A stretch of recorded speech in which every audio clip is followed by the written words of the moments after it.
Good evening, sports fans. This is Marcus the Mad King Martindale with your state of the game for Urban Manhunt.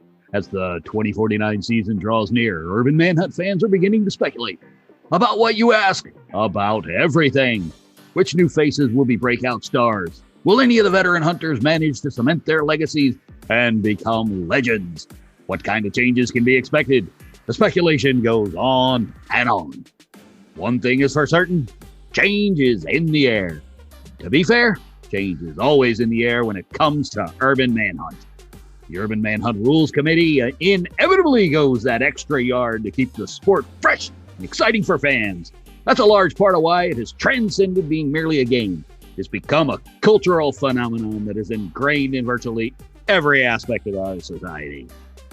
Despite change being an ever-present force, this season promises to take it to an entirely new level. Several members of the committee have alluded to some fairly drastic alterations to how the game will be played going forward. We have another month or two before any official statements will be made, but a decent amount of information has already made its way to the public. Thanks to now former chairperson Alec Carmen's loose lips during his infamous interview with Urban Manhunt Tonight. I've taken the liberty of collecting all the data into one place, and I'm going to share it with you. New blood. That's what we're talking about, folks. Many new talents are set to make their pro debuts in 49. Arguably the most anticipated of these is Hotshot Ramirez, the Los Angeles native who has been, no pun intended, burning up the amateur circuit over the last few years.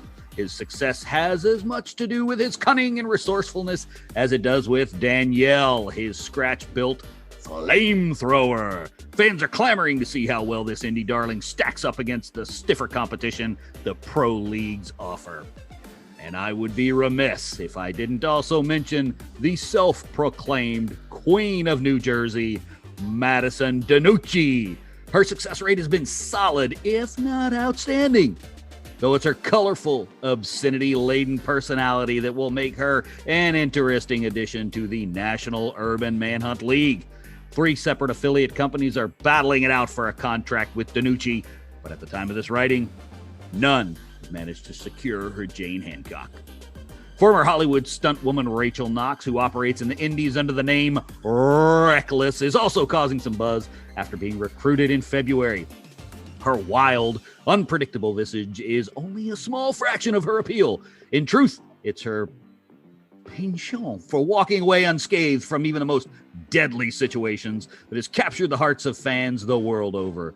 In fact, her calm escape from a massive explosion 2 years ago became one of the most watched vids of all time. Knox was asked by an interviewer what was going through her mind when the explosion happened, to which he responded, that I could really use a burrito right about now. There are more newcomers who will undoubtedly shake up the status quo, including Colt Steele, Magnum Steele's younger brother, Maximov, Belly Welly Jones, the Justice Hammer, and Laney the Mauler Mortensen. Let's talk now about some affiliates, fans. 3 affiliate companies have announced their exits from the Urban Manhunt business, mostly due to lack of success. Manton International, World Buzz, and Fraser Bennett. Manton International in particular has taken quite a beating over the last 3 seasons, having only 12 wins during that period of time. Their announcement came as no surprise to anyone. World Buzz and Fraser Bennett, on the other hand, raised some eyebrows when they took their leave. While they have both certainly struggled in recent years, most analysts felt that one solid season could pull them out of their respective slumps. Alas, it was not to be. Whenever there's a vacuum, one can bet the mortgage that there will be many others looking to fill it. A record-breaking 8 new affiliates have thrown their hat into the Urban Manhunt arena in 2049. Interestingly, the trend seems to be smaller companies stepping up. As opposed to the traditional corporations that normally act as affiliates, the up-and-comers include Bunker Hobbies, Nash Sports Limited, The Green Zine, Babineau Electronics, Actiscape, Heedster Entertainment, Bateman Soft, and Hudson Properties. According to Actos owner Langley Hughes, smaller entities are more capable of focusing on their clients than the mighty conglomerates. They have hundreds of subsidiaries all over the world to deal with, whereas we only have a few at most.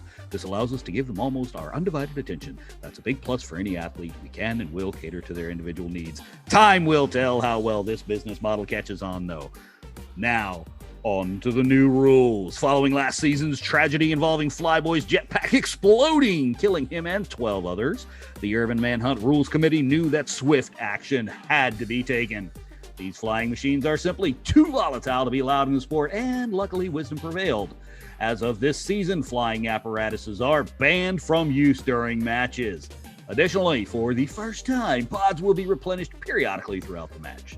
This task will be carried out by restock specialists, men and women with battlefield experience who can quickly and efficiently enter the zone, move to the pods, insert the restocks, and get back out without being shot to pieces.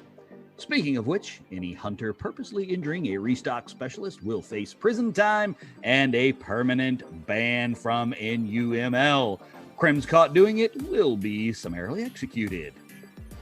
Urban Manhunt has changed a lot since it retired from the zone in 35. The hunters are tougher, smarter, and more varied in their skills than ever before. And it's not just the hunters that have evolved. Everything else has too. For example, hunters now have to work hard to develop and maintain their image, or gimmick as they call it these days, before they even enter the zone. This is a stark contrast to my own glory days when we would simply come into the sport with a cool name and a chip on our shoulder. During the last few seasons, we've seen a shift towards hunters gunning for the less capable crims and eliminating them quickly for a more rapid scoring rate rather than taking extra time to eliminate the big guns. According to preseason inside sources, we are likely to see yet another shift, this time toward an even combination of the two approaches.